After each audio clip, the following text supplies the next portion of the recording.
The crimson sands of Kepler 442b stretched endlessly beneath three alien suns, their combined light casting twisted shadows across the barren landscape. Commander Sarah Chen knelt in the center of what appeared to be an ancient amphitheater, carved from black stone that seemed to absorb the harsh light. Her hands were bound behind her back with energy restraints that hummed with deadly promise, and a thick blindfold covered her eyes, blocking out even the faintest glimmer of the triple sunset. Around her, arranged in perfect concentric circles, sat representatives from 17 different alien civilizations. Each species had traveled across the galaxy to witness what they called the final game, a contest that would determine the fate of humanity's expansion into the stars. The rules were simple yet terrifying in their implications. Sarah would face challenges from each civilization, one by one, while blindfolded and bound. Success meant humanity would be granted full membership in the Galactic Consortium and access to advanced technologies that could solve Earth's dying ecosystem. Failure meant permanent quarantine of the human species to their home solar system, watched by automated sentinels until their inevitable extinction. The Vorthak delegate, a crystalline being whose thoughts manifested as shifting patterns of light across its translucent body, stepped forward first. Its voice resonated through hidden speakers, translated into human speech by the universal communicator embedded in Sarah's jaw. Human, we begin with the test of absolute perception. Your species claims superior adaptability, yet you rely heavily on sight. We have removed that crutch. Before you lies a three-dimensional maze constructed of pure energy. You must navigate through it and retrieve the quantum key at its center. You have exactly 7 minutes before the energy walls collapse inward, crushing anything caught within. Sarah felt the air around her shift as the maze materialized. The energy barriers gave off a subtle heat signature, barely detectable but enough for someone who knew how to listen with their entire body. She had spent months preparing for this moment, training with Earth's best military specialists and learning techniques from ancient martial arts masters who understood that true awareness came from within. Instead of standing immediately, Sarah remained kneeling and began to breathe in a specific pattern. Her heartbeat slowed, her muscles relaxed, and her mind entered a state that her instructors had called the empty fullness. Every sound became magnified, the subtle hum of energy walls at different frequencies, the almost inaudible whoosh of air currents flowing around obstacles, the faint electronic beeping of the quantum key somewhere ahead. The alien delegates murmured among themselves, clearly confused by her apparent inaction. The Vorthak's light patterns flickered with what might have been impatience or concern. Sarah rose gracefully and took her first step forward. Her foot found the edge of the maze entrance with perfect precision. She moved like a dancer, her body flowing around corners before she could possibly have known they were there. Her training had taught her that sound traveled in predictable patterns. It bounced off walls, absorbed into soft surfaces, and created interference patterns that painted a three-dimensional map for those who knew how to interpret them. The maze was designed to be navigated by beings with sonar capabilities or electromagnetic senses, but the Vorthak had underestimated human neuroplasticity. Sarah had spent weeks learning to echolocate using tongue clicks, but more importantly, she had trained herself to feel the subtle pressure changes in air displacement that occurred near solid objects. 3 minutes into the challenge, she reached what should have been an impossible junction, a sphere of empty space surrounded by energy walls on all sides, with the quantum key suspended in the center. The only way to reach it appeared to be through a narrow tunnel, barely wide enough for a human body.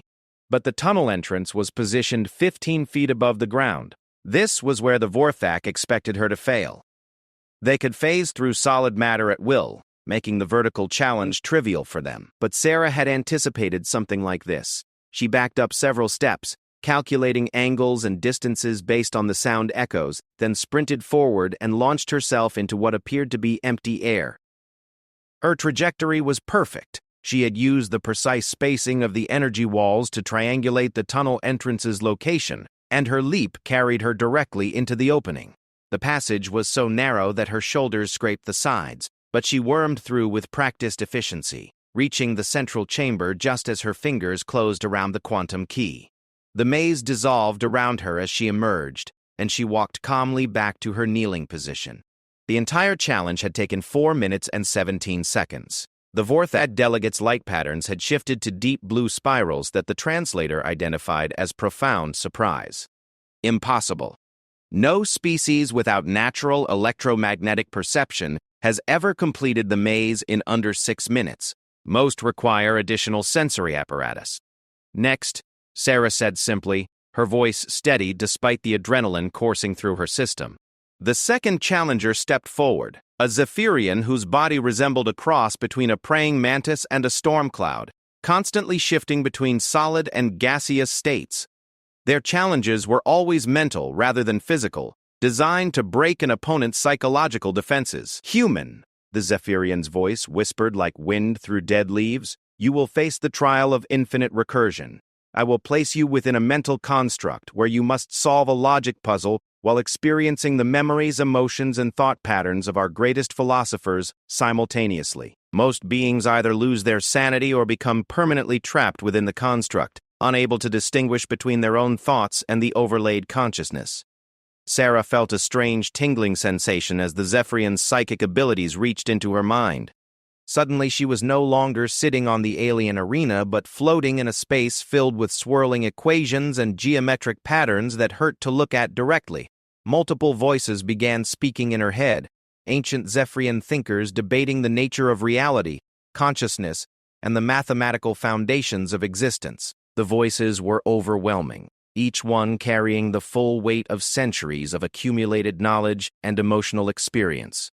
Sarah felt her sense of self beginning to dissolve as she was bombarded with alien concepts and ways of thinking that were completely foreign to human understanding.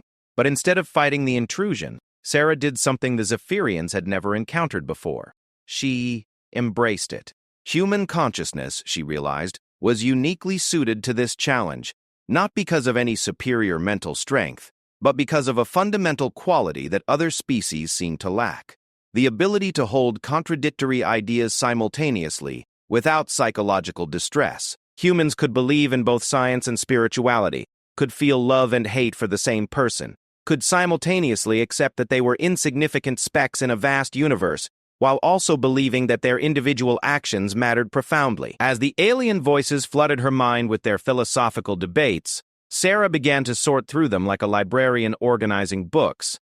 She didn't try to understand or judge the ideas, she simply acknowledged them, filed them away, and moved on to the next concept. The Zephyrian philosophers had spent millennia trying to resolve paradoxes that humans simply accepted as part of existence. The logic puzzle itself appeared before her as a three-dimensional structure made of pure thought. It was designed to be unsolvable, a paradox wrapped in a contradiction, requiring the solver to prove that something could be simultaneously true and false. For most species, this created a mental feedback loop that trapped them indefinitely. Sarah looked at the puzzle and smiled, even though the expression couldn't be seen through her blindfold. She had encountered this type of paradox before, in ancient human philosophical traditions. The answer wasn't to solve it, it was to recognize that some questions were more important than their answers. She reached out with her thoughts and gently touched the puzzle. Instead of trying to prove or disprove it, she simply acknowledged its existence and moved past it. The mental construct began to dissolve around her as she demonstrated the one thing the Zephyrians had never expected: the ability to accept paradox without being destroyed by it. When her consciousness returned to her physical body, the Zephyrian challenger was making a sound like 1,000 sighs at once. Remarkable. You solved the unsolvable by refusing to accept that it needed solving. This approach has never occurred to us. The third challenge came from the hegemony of Brass, a machine civilization that had uploaded their consciousness into mechanical bodies eons ago. Their representative was a geometric assemblage of golden metal and crystal that spoke in perfectly modulated tones. Human, you face the trial of optimal efficiency. Before you is a resource allocation problem with 847,293 variables and 12 million possible outcomes. You must determine the single most efficient solution while processing incomplete information and contradictory datasets. You have 30 minutes. Most organic beings require computational assistance to even attempt this challenge. Data began flooding into Sarah's consciousness through her neural interface. Supply chains, population distributions, energy requirements, technological limitations, and thousands of other factors that needed to be balanced. The sheer volume of information would have overwhelmed most human minds, but Sarah had trained for this too. She didn't try to process all the data at once. Instead, she began to look for patterns, using the same intuitive leaps that had made humans successful traders, negotiators, and strategists throughout their history.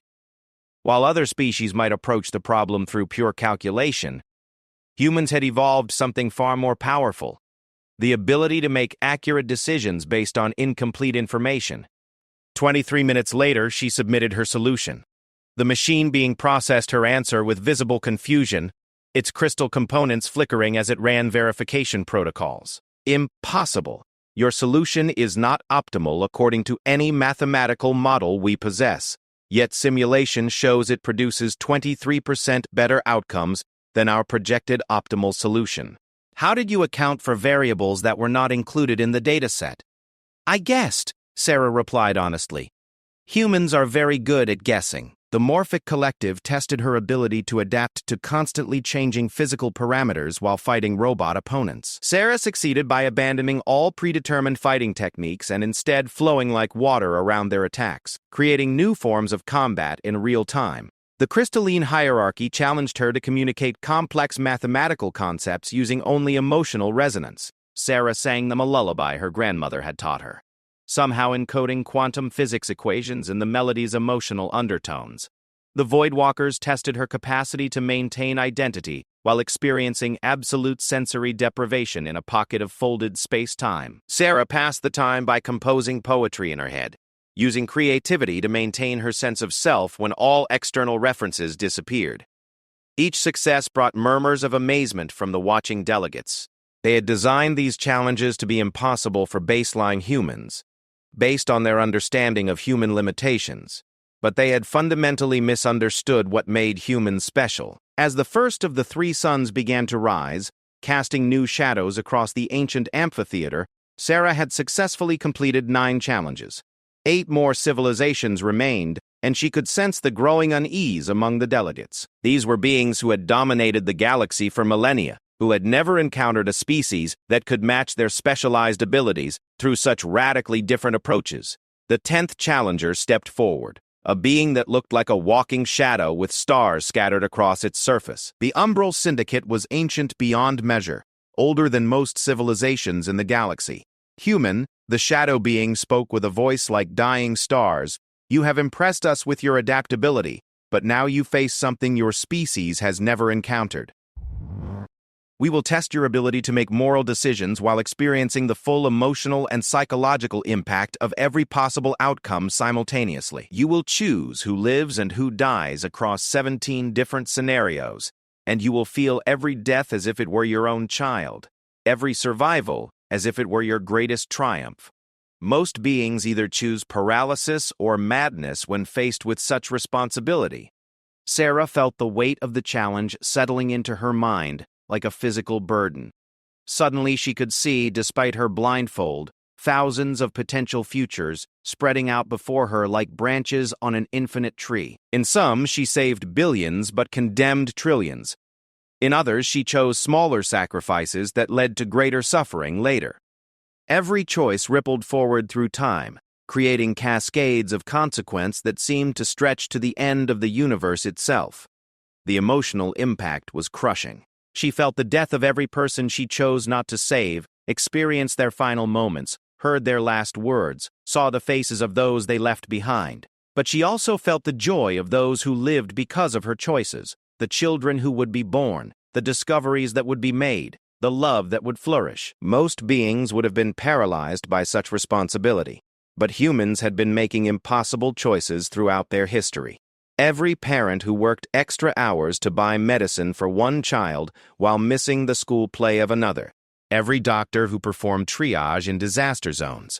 Every leader who sent soldiers into battle to protect civilians they would never meet. Sarah began to make her choices not based on mathematical optimization or perfect moral calculus, but on something far more human: hope. She chose the futures that preserved the greatest capacity for growth, change, and redemption. She saved the flawed and imperfect over the pure and righteous, because she understood that imperfection was what made growth possible. When the trial ended, she was weeping openly, but her choices stood firm. The umbral being's star-speckled surface flickered with what might have been approval. You chose not for perfection, but for possibility. This is unexpected. As the challenges continued, something had begun to change in the ancient amphitheater. The alien delegates were no longer watching a human attempt to prove her species' worth. They were witnessing something none of them had anticipated. Sarah wasn't just meeting their challenges, she was revealing the fundamental limitations of their own approaches to existence. The Galactic Consortium had ruled the stars for so long that they had forgotten what it felt like to truly adapt, to grow, to change. They had each perfected their specialized abilities over millions of years, becoming incredibly proficient, but also inflexible. Humans, with their short lifespans and constant struggle for survival, had evolved something far more valuable than perfection. They had evolved the ability to become something new. As the second sun reached its zenith, Sarah faced her 13th challenge, and for the first time, she sensed something new in the air around her: fear. The delegates were beginning to understand that this contest was revealing more about them than about humanity. The next challenger stepped forward, and Sarah prepared herself for whatever impossible task awaited. But she was no longer fighting just for humanity's future among the stars. She was showing the galaxy what it meant to be truly alive. The 13th challenger was unlike any being Sarah had encountered so far. The representative from the Nexus Imperium appeared to be a living geometric equation, its form constantly shifting through mathematical transformations that somehow remained beautiful despite their alien nature. When it spoke, reality itself seemed to bend around its words. Human Sarah Chen, the being's voice resonated with harmonics that suggested infinite dimensions. We present the trial of causal manipulation. You must prevent a cosmic catastrophe that will occur in exactly 47 minutes and 33 seconds, but you are forbidden from taking any direct action. You may only influence events through the manipulation of seemingly insignificant variables, creating a cascade of cause and effect that will alter the outcome. Most species attempt to solve this through brute force calculation or time manipulation. Both approaches result in failure.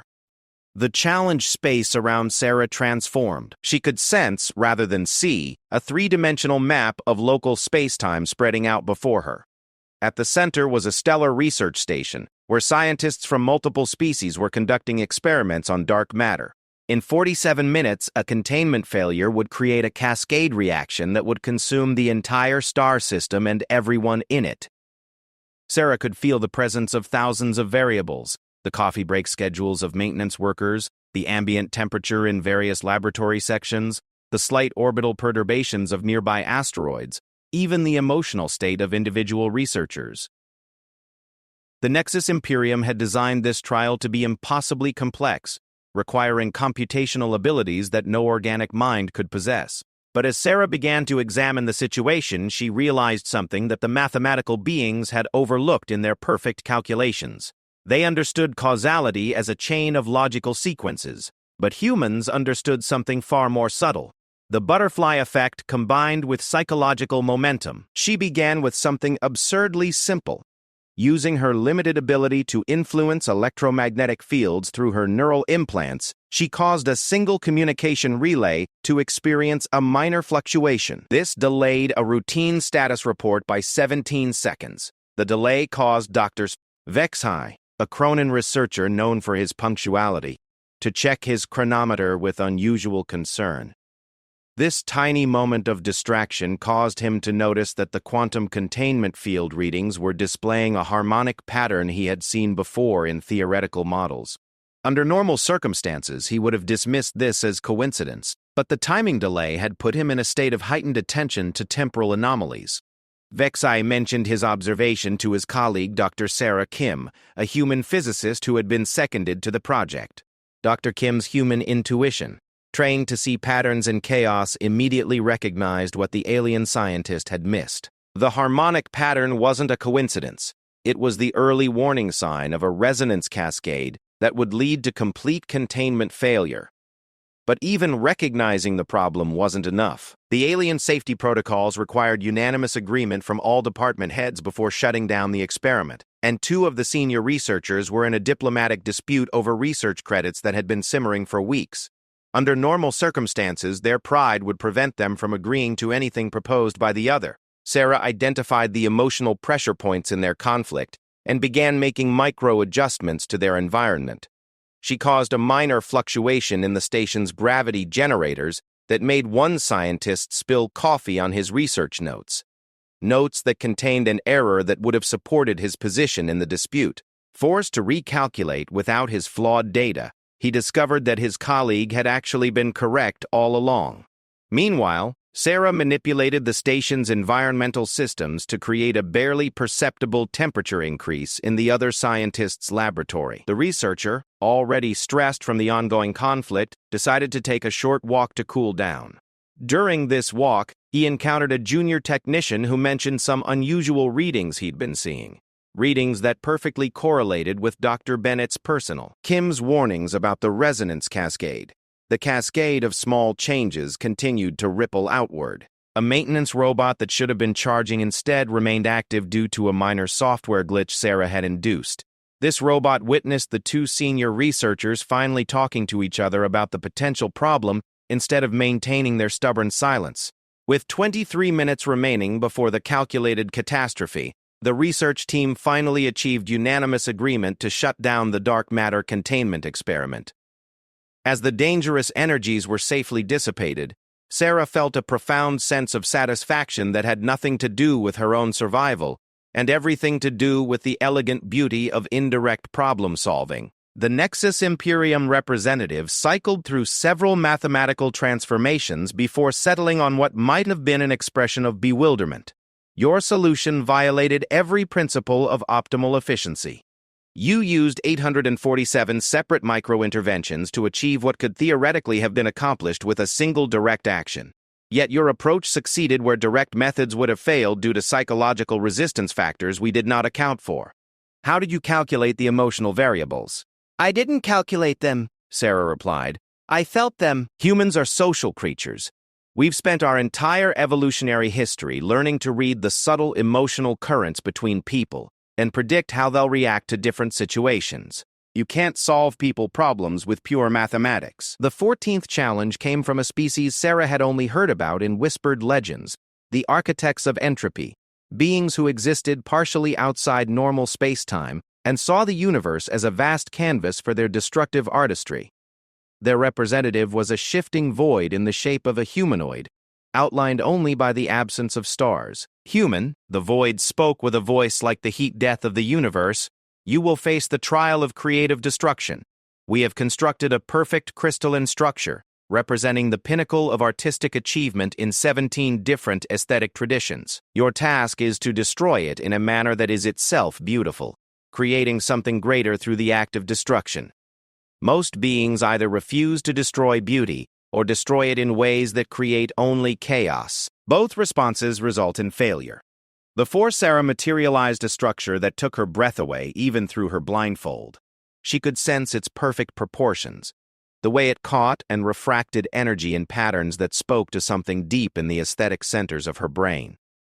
It was simultaneously alien and familiar, incorporating mathematical principles of beauty that seemed to be universal constants. The challenge was deeply philosophical as much as practical. The architects of entropy believed that true creation could only come through destruction, that the universe itself was an ongoing process of beautiful dissolution and reconstruction. Most species either rejected this concept entirely or embraced it so completely that they became agents of meaningless chaos. Sarah approached the crystalline structure and placed her bound hands against its surface. The material was warm to the touch and hummed with contained energy. She could feel the years of work that had gone into its creation, the passion and dedication of the artists who had labored to achieve such perfection. Instead of immediately destroying it, Sarah began to sing. Her voice was untrained but heartfelt, a simple melody that her mother had hummed while working in their garden on Earth. The crystalline structure began to resonate with the sound waves, its internal harmonics shifting to match the frequency of her song.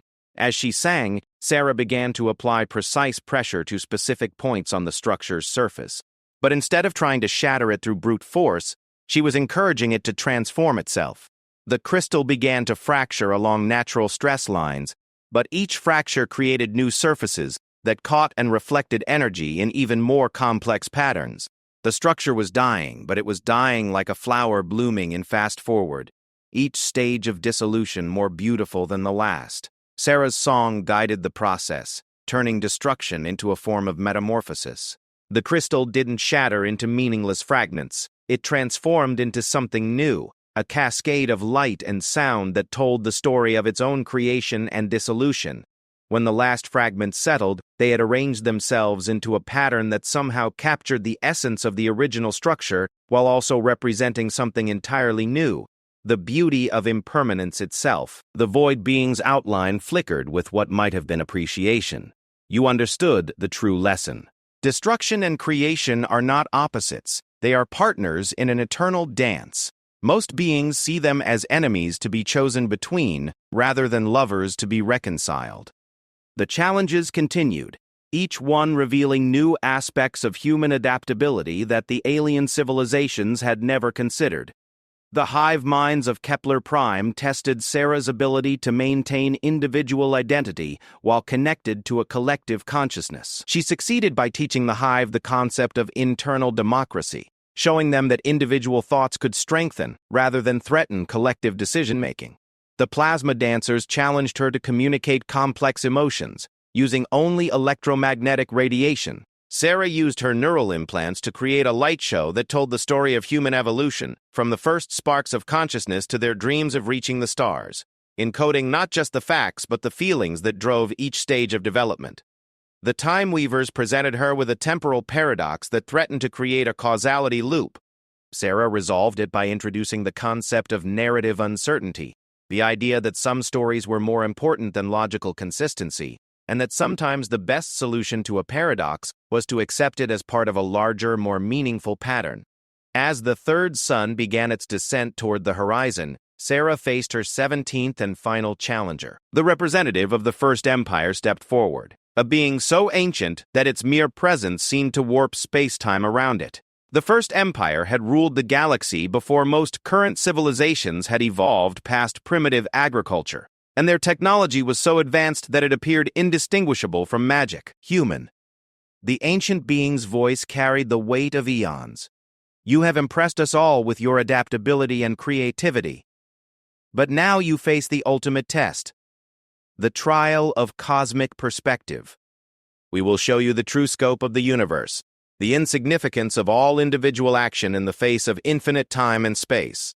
Most beings either develop a God complex and believe they can control cosmic forces, or they fall into nihilistic despair and conclude that nothing matters. Both responses demonstrate a failure to understand the actual relationship between the individual and the infinite. The arena around Sarah exploded into a three-dimensional map of the entire observable universe. She could sense galaxies spinning like whirlpools of light, stellar nurseries where new suns were being born, the vast networks of dark matter that held reality together, and the slowly expanding edges where space itself was still being created.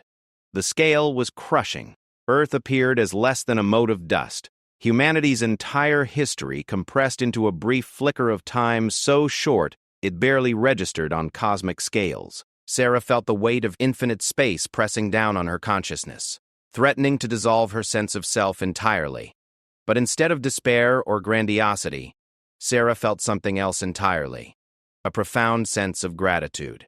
Yes, she was insignificant in the face of the cosmos, but that insignificance was itself miraculous.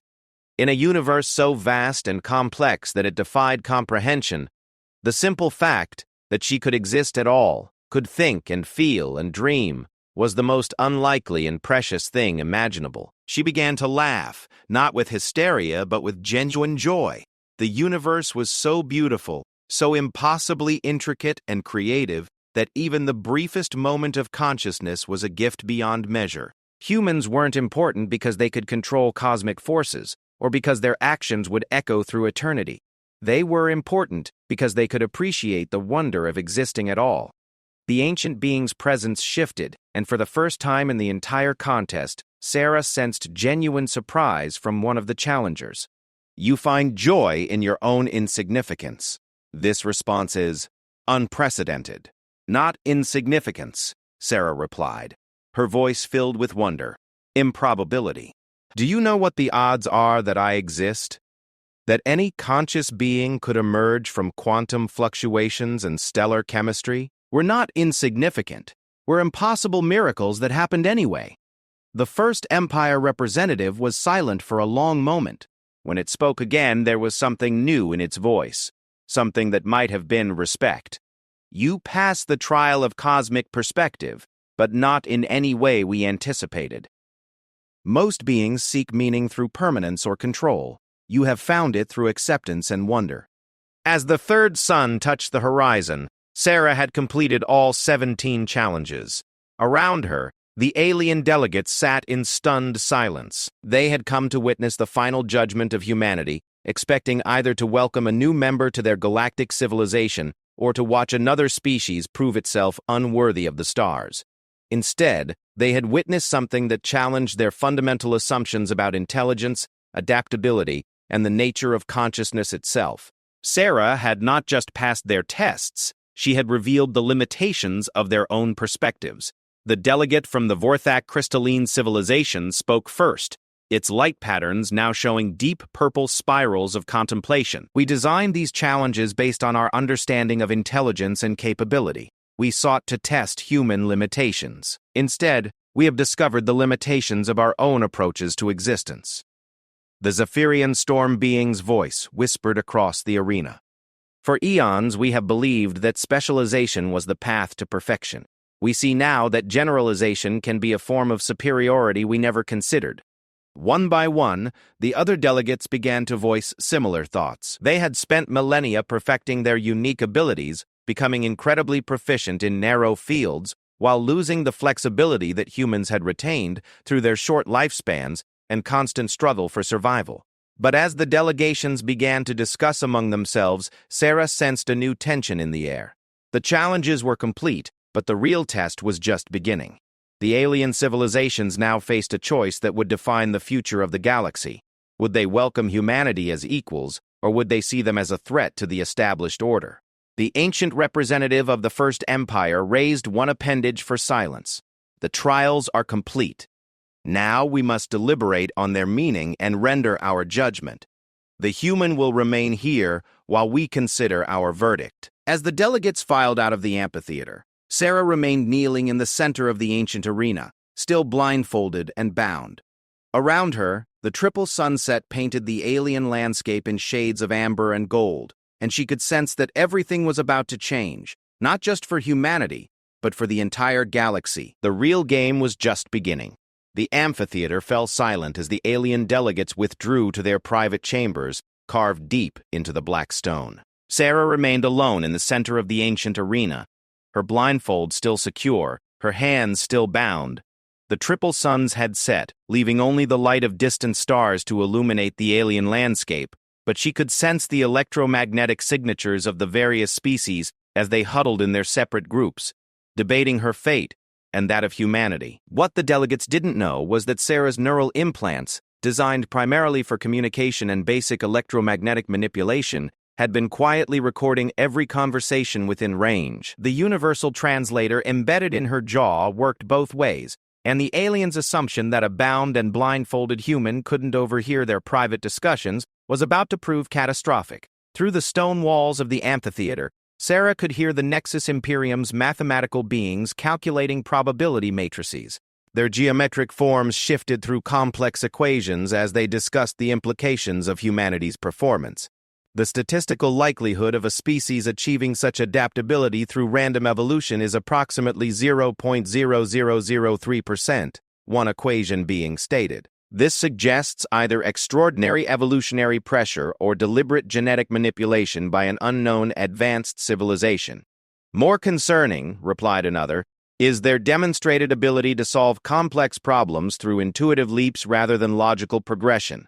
This represents a fundamental unpredictability that could destabilize our carefully calculated galactic order. In another chamber, The crystalline hierarchy's light beings flickered with anxiety.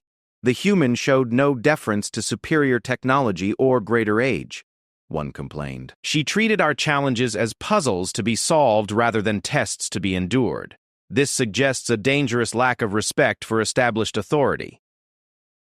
Worse, added another, her solutions often violated the fundamental principles that make our civilizations stable. If other species adopt her methods, it could lead to chaos across the entire consortium. The Zephyrian storm beings were having a similar discussion, their gaseous forms swirling with agitation. She demonstrated an ability to hold contradictory thoughts without psychological breakdown, one whispered. This could make humans highly resistant to our usual diplomatic methods, which rely on logical consistency to predict behavior. But it was the conversation between the Umbral Syndicate and the First Empire that made Sarah's blood run cold. These two ancient civilizations, the true powers behind the Galactic Consortium, were discussing something far more sinister than simple xenophobia. The humans' performance confirms our deepest fears, the shadow being from the Umbral Syndicate said, its voice like dying stars. Humanity possesses the same traits that allowed the predecessors to nearly destroy the galaxy before we finally contained them. The First Empire representative's presence warped space-time with its agitation. The predecessors also showed impossible adaptability, intuitive problem-solving, and the ability to find unexpected solutions to impossible challenges. They called it thinking outside the box. We called it dangerous unpredictability that threatened the natural order. The question, continued the Umbral being, is whether we repeat the mistakes of the past. Do we allow humanity to join the consortium and risk another predecessor-level catastrophe, or do we ensure that they never leave their home system? The trials were never meant to determine if humans were worthy, the First Empire representative admitted. They were meant to determine if they were dangerous. The answer is clear. They are perhaps the most dangerous species we have encountered since the predecessors themselves. Sarah felt a chill that had nothing to do with the alien night air. The predecessors. She had heard whispers of them in Earth's archaeological records, fragments of ancient texts that spoke of a vanished civilization that had once ruled the stars. But according to the galactic histories she had studied, the predecessors had simply disappeared, leaving behind only empty worlds and mysterious artifacts. Now she understood the truth. The predecessors hadn't disappeared. They had been eliminated by the current galactic powers, who had then carefully constructed a civilization based on specialization and rigid hierarchies to prevent another species like them from emerging. The conversation continued, and Sarah learned the full scope of the deception. The Galactic Consortium wasn't a fellowship of equals. It was a carefully managed system designed to keep potentially dangerous species contained. Each civilization was encouraged to develop along narrow specialized lines, making them powerful in specific areas, but dependent on the consortium for everything else. Species that showed too much adaptability or creativity were quietly eliminated before they could become a threat. The trials weren't a test of worthiness, they were a final examination before execution. The decision is obvious, the First Empire representative concluded. We cannot allow humanity to develop further. The orbital bombardment platforms are already in position around Earth. We simply need to manufacture a reason for their activation that the other consortium members will accept. The humans' failure to show proper deference during the trials suggested the Umbral being. We can claim that she insulted the dignity of the consortium by treating our challenges as mere games rather than sacred tests. Perfect. The other delegates are already concerned about human unpredictability. They will accept our judgment without question. As the alien powers plotted humanity's destruction, Sarah began to smile behind her blindfold. The delegates had made several critical mistakes. First, they had assumed that her neural implants were primitive communication devices rather than sophisticated information-gathering tools. Second, they had underestimated human psychology, believing that fear of death would make her compliant rather than motivated. Most importantly, they had forgotten the most fundamental rule of dealing with humans: never corner a species that had evolved from persistence. Hunters and pack cooperators. Sarah began to work on her bonds, using techniques she had learned from Earth's best escape artists. The energy restraints were designed to contain beings who relied on brute force or exotic abilities to break free. They had never been tested against someone who understood that the most sophisticated lock could often be defeated by understanding the psychology of whoever designed it. The restraints were Nexus Imperium technology, which meant they operated on principles of mathematical perfection. The locking mechanism would be based on elegant equations and geometric precision. But Sarah had learned something important about the mathematical beings during her trial. They thought in terms of absolute values and perfect solutions. She began to introduce tiny imperfections into her movements, deliberately creating irregular pressure patterns against the restraints. The locking mechanism, designed to respond to predictable force applications, couldn't adapt to the random chaos of her escape attempts. After 47 minutes of patient work, the restraints finally gave up trying to calculate the optimal containment protocol and simply shut down. With her hands free, Sarah carefully removed her blindfold and looked around the amphitheater for the first time since the trials began. The ancient arena was even more impressive than she had imagined, with walls covered in intricate carvings that told the story of galactic civilization. But as she studied the artwork more carefully, she noticed something the current inhabitants had apparently forgotten. The carvings showed not 17 different alien civilizations, but hundreds, and in the oldest sections, barely visible under layers of accumulated minerals, were images that made her heart race. Bipedal figures working alongside the other species, their body proportions unmistakably humanoid. The predecessors hadn't been aliens at all. They had been human, or at least a closely related species that had reached the stars long before Earth's current civilization had even learned to use fire.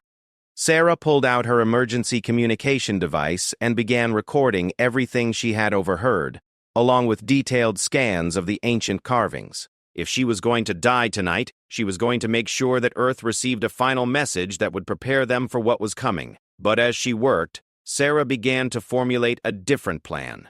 The alien delegates expected her to remain helplessly bound until they returned with their verdict. They expected humanity to accept whatever judgment they rendered, just as thousands of other species had done before. They had no idea that they were dealing with the spiritual descendants of a species that had once ruled the galaxy and might still remember a few tricks that the current civilizations had forgotten. Sarah made her way quietly to the edges of the amphitheater, where the ancient control systems were hidden behind decorative panels. The predecessors had built this place, which meant that somewhere in its depths were technologies that predated the current galactic order. Technologies that the consortium had probably never fully understood or cataloged. It took her 20 minutes to find the hidden chamber beneath the arena floor. Inside, covered in dust and seemingly dead for millennia, were control systems that looked almost familiar to her human eyes. The interface was surprisingly intuitive, based on logical principles that reminded her of Earth's own computer systems. As Sarah began to experiment with the ancient controls, the arena above began to change. Hidden projectors activated, filling the amphitheater with three-dimensional displays of galactic history. But these weren't the sanitized versions taught in consortium schools. They were the true records, showing the rise and fall of the predecessor civilization and the systematic elimination of dozens of species that had shown similar potential. When the alien delegates returned to render their verdict, they found Sarah standing calmly in the center of the arena, no longer bound or blindfolded, surrounded by holographic evidence of their civilization's darkest secrets. The First Empire representative's presence flared with shock and anger. Impossible. The predecessor technology in this facility has been dormant for thousands of years. No one has been able to activate it since the Great Purge. Apparently, Sarah replied with a smile that showed entirely too many teeth, you haven't been trying the right genetic sequence. The predecessors weren't aliens, were they? They were human, and they left a few surprises for their descendants.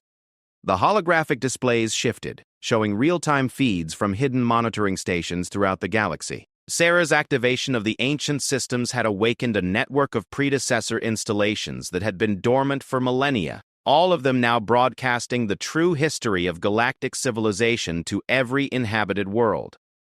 You've made a terrible mistake, the Umbral Syndicate representative hissed, its shadow form writhing with fury. The orbital platforms around Earth are already charging their weapons. Your defiance has only hastened your species' destruction. Sarah's smile widened. You really should have done more research on human psychology before planning a genocide. We have a saying on Earth, if you come for the king, you'd better not miss. You didn't just threaten me, you threatened my entire species. That was your first mistake. The arena's ancient systems responded to her voice, activating new displays that showed the positions of the orbital bombardment platforms around Earth. But they also showed something else. Sleeper ships and hidden bases scattered throughout the galaxy, predecessor installations that had been quietly observing and recording for thousands of years. Your second mistake, Sarah continued, was assuming that Earth was humanity's only stronghold. The predecessors were very thorough about ensuring their descendants would survive whatever the galaxy threw at them. There are human populations you've never discovered, human technology you've never cataloged, human allies you've never imagined. The displays showed ships materializing near Earth, their designs clearly incorporating technology far beyond what the consortium believed humans possessed. The orbital bombardment platforms found themselves surrounded by vessels that had appeared from nowhere, their weapons already locked onto the alien targets. Your third mistake, Sarah said, her voice now carrying an authority that made several of the alien delegates step backward, was thinking that humans would fight this war using your rules, on your terms, with your definition of victory and defeat. The ancient control systems finished their startup sequence, and suddenly the amphitheater was filled with new voices, human voices, speaking in dozens of different languages from colonies the consortium had never known existed. Sarah, this is Captain Martinez of the Hidden Fleet. We've been monitoring the situation. All human populations are secure, and we're ready to implement Protocol Omega on your command. Commander Chen, this is Director Okafor from the Predecessor Research Division. We've successfully activated the ancient defense grid. Every major consortium world now has an active predecessor installation in orbit, and we've bypassed their security systems. Sarah, this is Admiral Zhang from the Deep Space Reconnaissance Force. We've located the consortium's central command structure and identified the individuals responsible for the planned genocide, awaiting your orders. Sarah turned to face the stunned alien delegates, her expression now deadly serious. Here's what's going to happen. You're going to call off the attack on Earth immediately. Then you're going to convene an emergency session of the full Galactic Consortium and publicly release the true history of your civilization, including the systematic elimination of species that showed too much creativity or adaptability. The First Empire representative's presence warped space-time with rage.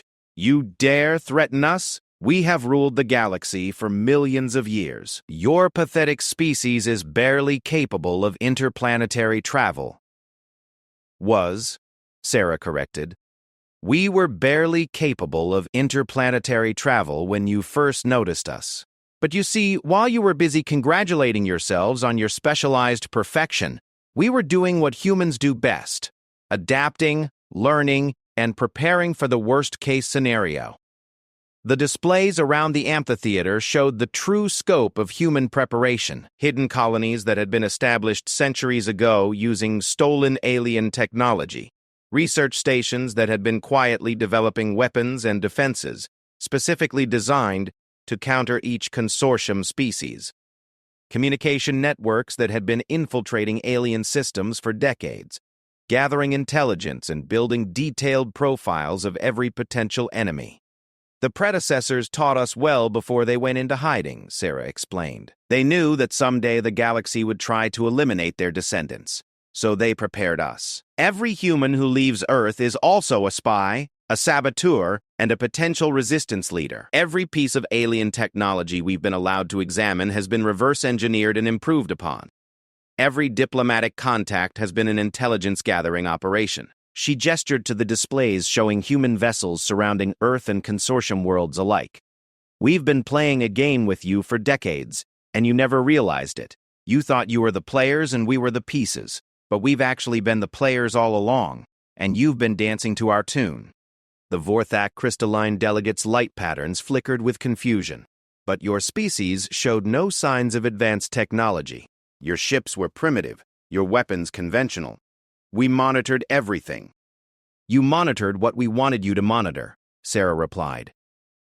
Humans are very good at deception when our survival is at stake. We showed you exactly what you expected to see. A young species struggling with basic interstellar travel. Meanwhile, Our real development was happening in hidden facilities using technologies we've been acquiring and improving for generations. The weight of the revelation was crushing the alien delegates' confidence. Everything they thought they knew about humanity and their own security had been an illusion carefully constructed over decades of patient planning. Your final mistake, Sarah concluded, was believing that the trials were about testing our worthiness. They were actually about giving us access to this facility so we could activate the predecessor systems and announce our true presence to the galaxy. As if summoned by her words, new figures began materializing in the amphitheater through advanced teleportation technology.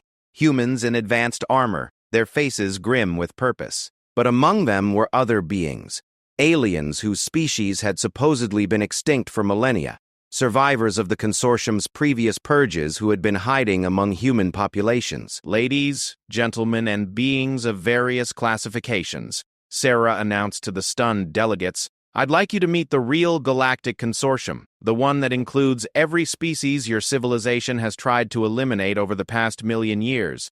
We've been waiting a very long time for this conversation. The ancient amphitheater had become a stage for the most significant moment in galactic history. As more figures materialized through the predecessor teleportation systems, the current consortium delegates found themselves facing not just humanity's representatives, but survivors of dozens of species they believed they had successfully eliminated. A being that resembled crystallized starlight stepped forward, a member of the Luminari, supposedly extinct for 50,000 years after showing too much aptitude for energy manipulation. Beside them stood a creature of living metal from the Forge Singers, whose ability to reshape matter at the molecular level had made them too dangerous to allow survival. Representatives from the Dreamweavers, the Quantum Dancers, the Void Touched, and dozens of other species filled the arena, each one a testament to the false nature of the official galactic histories. Sarah stood at the center of it all, no longer the bound and blindfolded subject of alien judgment, but clearly the coordinator of something that had been planned for generations. The transformation was so complete that several of the consortium delegates were still struggling to process what they were witnessing. How? The First Empire representative finally managed to ask, its ancient presence flickering with uncertainty. The monitoring stations, the genetic scans, the population censuses, we accounted for every member of the eliminated species. We verified their destruction personally. A new voice answered, ancient, amused, and unmistakably human despite the alien modulation that came from technological enhancement. The speaker materialized in the center of the amphitheater, and Sarah felt a moment of recognition that sent chills down her spine. The newcomer appeared human at first glance, but there were subtle differences that spoke of millennia of technological enhancement and genetic optimization. They wore simple robes that seemed to bend light around their edges, and their eyes held depths that suggested they had seen the rise and fall of entire civilizations. Because we taught our children well, the predecessor said, their voice carrying harmonics that made the ancient stone walls resonate. When you came for us 1,000,000 years ago, you made the same mistake you just made with our descendants. You assumed that the civilization you could see was the only civilization that existed. The alien delegates pressed backward, their various forms of shock and terror painting the arena in a spectrum of fear. The being they were seeing should not exist, could not exist. The predecessors had been eliminated so thoroughly that even their name had been nearly forgotten. We knew that our approach to existence, our adaptability, our creativity, our refusal to accept limitations would always be seen as a threat by those who preferred order to growth. So we prepared for the inevitable. When your fleets came to destroy our worlds, they found exactly what we wanted them to find. Cities full of people, technology that matched your expectations, resistance that followed predictable patterns. The predecessor gestured, and the holographic displays around the amphitheater shifted to show scenes from the ancient war. Massive fleets of alien vessels reducing human worlds to ash. Armies of consortium soldiers hunting down the last survivors. Celebration ceremonies as the dangerous species was finally eliminated. What you didn't realize was that every world you destroyed, every population you killed, was a carefully prepared deception. We had been evacuating our real populations for centuries before you moved against us, replacing them with artificial constructs and volunteers who understood that their sacrifice would save billions of their descendants. The displays showed the truth. vast hidden fleets carrying millions of humans to secret worlds, underground facilities that could support entire civilizations, cloaking technologies that made planets invisible to any scanner the consortium possessed. But we knew that simply hiding wouldn't be enough. You would continue to hunt us, continue to eliminate any species that showed similar potential, so we developed a different strategy. The predecessor's expression held a mixture of sadness and determination. We decided to become gardeners instead of warriors. Sarah felt the pieces of the puzzle falling into place as the ancient human continued. Instead of fighting you directly, we began to guide the development of younger species. We helped them hide their potential until they were strong enough to challenge the established order. We taught them patience, planning, and the importance of appearing weak until the moment came to reveal their strength. The Zephyrian delegate's gaseous form swirled with agitation. The species we eliminated for showing predecessor traits. You influenced their development. You taught them to be dangerous. We taught them to be free, the predecessor corrected. Every species has the potential for growth and adaptation, but your civilization systematically suppresses that potential. You've created a galaxy of specialized slaves, each one dependent on the others for survival, but none of them capable of true independence. The displays shifted again, showing the current state of consortium worlds, societies that had become so specialized they couldn't function without constant trade and support from other civilizations, species that had forgotten how to adapt or innovate, trapped in evolutionary dead ends by their own pursuit of perfection. Humanity was our greatest success, the predecessor continued, because we guided their development from the very beginning. When their ancestors first looked up at the stars, we were there, teaching them to dream of exploration and growth instead of accepting limitations. Every myth of ancient visitors, every leap in technological development, every moment when humans chose curiosity over fear, we were there, nurturing the qualities that would make them capable of challenging your order. The Umbral Syndicate representative's shadow form writhed with fury. Then humanity is our enemy, as we always suspected. They are weapons you created to destroy the peace we have maintained for millions of years. Peace? The predecessor's voice carried a note of contempt that made several delegates flinch. You call the systematic suppression of growth and creativity peace? You've turned the galaxy into a graveyard where change is forbidden and potential is murdered in the name of stability. Sarah stepped forward, her voice cutting through the tension with human directness. But we didn't come here to destroy your civilization. We came here to give you a choice. The statement hung in the air like a challenge. The consortium delegates who had expected either submission or war found themselves facing something they had never anticipated: negotiation from a position of strength. Here's what's going to happen, Sarah continued, her tone matter-of-fact despite the magnitude of what she was proposing. The current consortium system ends today, not through conquest or genocide, but through transformation. Every species that wants to grow, to change, to explore their full potential will be free to do so. No more specialized cages, no more elimination of dangerous ideas, no more suppression of creativity in the name of stability. The First Empire representative's presence flared with outrage. Impossible! The chaos would tear the galaxy apart. Without proper management, younger species will war among themselves, destroy entire star systems, repeat every mistake we have worked to prevent. Maybe, Sarah admitted. Humans certainly made plenty of mistakes during our development. We fought wars, destroyed environments, nearly eliminated ourselves several times. But we also learned from those mistakes. We grew stronger, more adaptable, more creative. That's what growth means, accepting the possibility of failure in exchange for the possibility of becoming something greater. The predecessor moved to stand beside Sarah, their presence somehow both ancient and vital. We're not asking you to abandon everything you've built. We're asking you to remember what it felt like to build it in the first place.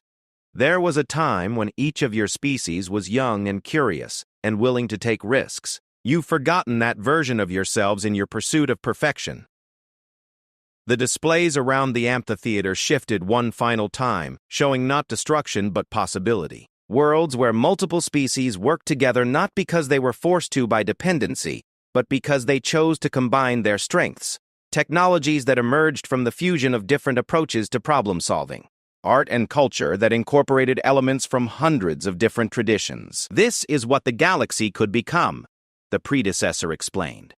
Not a hierarchy of specialized servants, but a community of equals, each one contributing their unique perspective to challenges that none of them could solve alone. The Vorthak delegates' light patterns flickered with what might have been hope, and if we refuse? If we attempt to maintain the current order?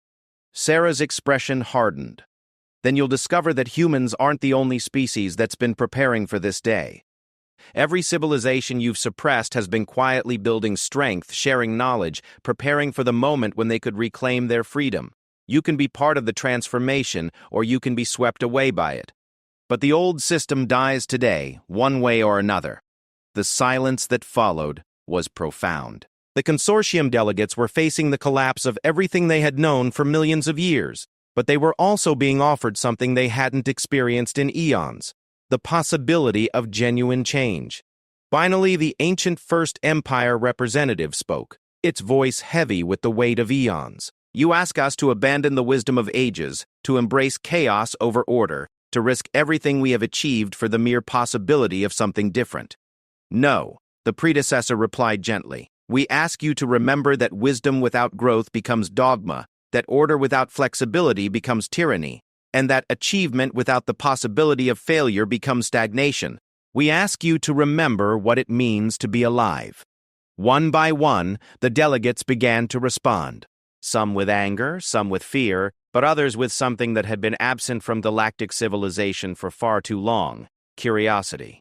The Nexus Imperium's mathematical beings began calculating probability matrices for a galaxy without rigid hierarchical control. The crystalline hierarchy's light forms flickered with patterns that suggested they were remembering ancient protocols for exploration and experimentation. Even the storm beings of Zephyr were beginning to discuss philosophical frameworks that hadn't been considered for millennia. But it was the youngest delegate who spoke first with genuine acceptance, a representative from the Kepler Collective. A civilization that had only recently achieved interstellar travel stepped forward with something resembling excitement. Our species has always wondered what lay beyond the boundaries established by the consortium. We accepted that our role was to provide mineral extraction services, because we were told that specialization was the path to prosperity. But we have always dreamed of exploring the void between galaxies, of discovering what new forms of existence might be possible in environments we have never imagined. Sarah smiled, recognizing the spark of curiosity that had driven humanity to the stars. Then explore. Dream. Discover. Make mistakes and learn from them. Become something no one has imagined before. The transformation didn't happen overnight. Over the following months, as news of the revelation at Kepler, 442b spread throughout the galaxy. Civilization after civilization began to make their choice. Some clung to the old order, attempting to maintain their specialized niches and hierarchical dependencies. Others embraced the possibility of change, beginning to explore aspects of existence they had suppressed for millennia. The results were indeed chaotic at first. Trade networks collapsed as species refused to remain locked in their traditional roles. Wars broke out as ancient grievances surfaced. Several civilizations made catastrophic mistakes as they attempted to develop capabilities they had never been allowed to cultivate. But something else began to emerge from the chaos. Innovation on a scale the galaxy hadn't seen since the age of the predecessors. Species that had been locked into narrow specializations discovered they had hidden talents in completely different areas.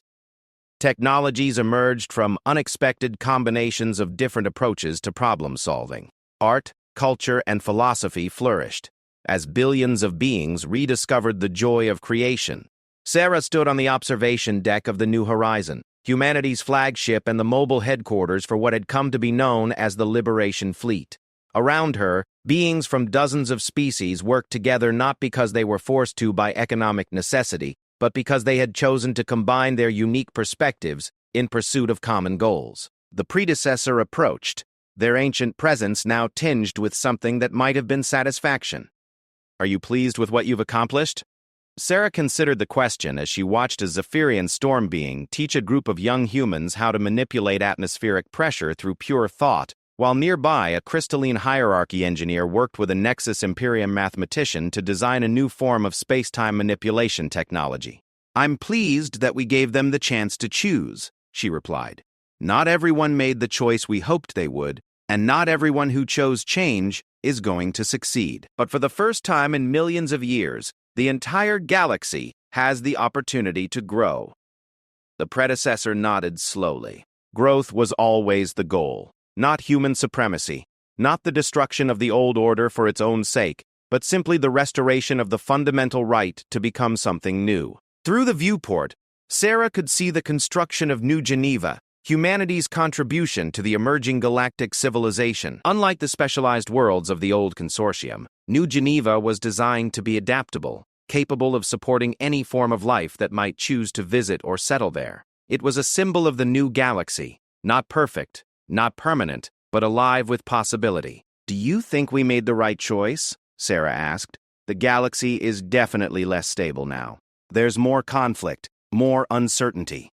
Some species might destroy themselves completely." The predecessor was quiet for a long moment, their ancient eyes focused on something beyond the immediate view.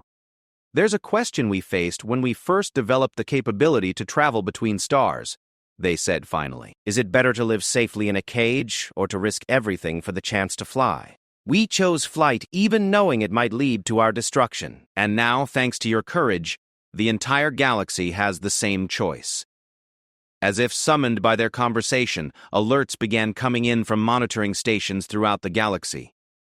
A Kepler collective expedition had just made first contact with an entirely new form of silicon-based life in a previously unexplored nebula. A joint Zephyrian-Vorthak research team had discovered a method for communicating with quantum-level entities.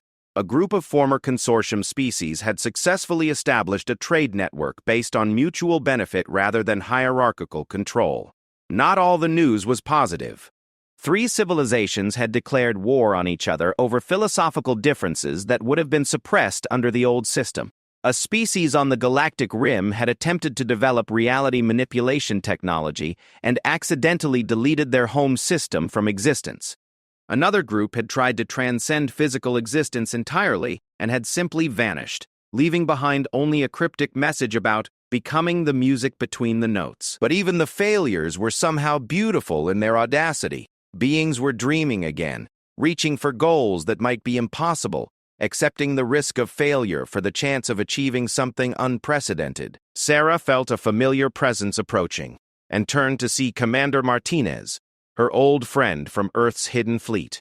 His expression carried the weight of important news. "Sarah, we just received a transmission from the Deep Survey Array.